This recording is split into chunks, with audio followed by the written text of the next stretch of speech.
Akhilan ആർഡിയുടെ wife ഒളിച്ചോടിപ്പോയി എന്നുള്ളതാണ് കേട്ട. ഇത്രയും വലിയ ഗതികെട്ടവൻ ഈ ലോകത്ത് വേറെ ആരെങ്കിലും ഉണ്ടാവും എന്റെ കർത്താവ്. വിശ്വസിക്കാൻ പറ്റിയില്ല. പക്ഷെ സംഭവം ശരിയാണ്.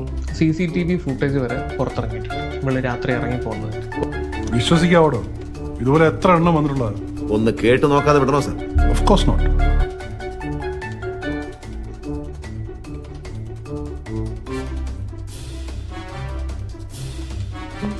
എന്റെ മഞ്ഞ ഷർട്ട്, എന്റെ മാല, എന്റെ മുണ്ട്, എന്റെ ട്രൗസർ.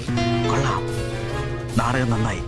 നിന്റെ വേഷം യു പ്ലേഡ് വെരി വെൽ. ആരൊക്കെ കഴിച്ച് സന്തോഷത്തോടെ കിടന്നുറങ്ങിയതാണ്. രാത്രി ആയപ്പോഴത്തേക്ക് ഇവള് ബാഗ് കെട്ടും കിടക്കി എടുത്തു വേറൊരുത്തന്റെ കൂടെ ഒളിച്ചോടി പോയി.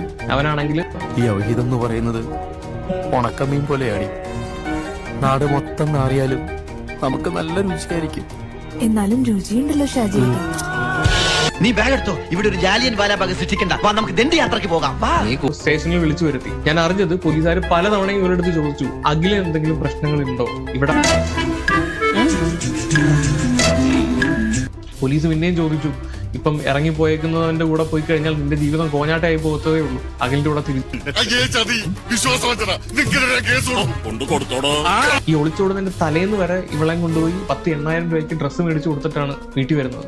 അങ്ങനെ സന്തോഷത്തോടെ കളിച്ച് ഇരിച്ച് ആഹാരം കഴിച്ച് കിടന്ന അവളാണ് ഈ പരിപാടി കാണിച്ചത്. നാണം ഉണ്ടോടാ ഊളകളെ? പിന്നീന്ന് കുത്തിയും കുതികാല് വെട്ടിയും രണ്ട് ശവങ്ങള്. പിന്നെ ഇവള് പ്രേമിച്ചിറങ്ങിപ്പോയ ബസ് കണ്ടക്ടർ, അവനെ പറ്റി രണ്ട് വാക്ക് പറയണം. അവന്റെ ഇരട്ടപ്പേര് തന്നെ പൂവാലൻ എന്നാ. 10-30 ആയുസ് തീർന്നിട്ട് ആർത്തി തീർന്നില്ലേ? എന്തൊരു ഒലിപ്പ്. പെണ്ണുങ്ങളെ കണ്ടിട്ടില്ലേ? ബോറൻ. Bloody fool.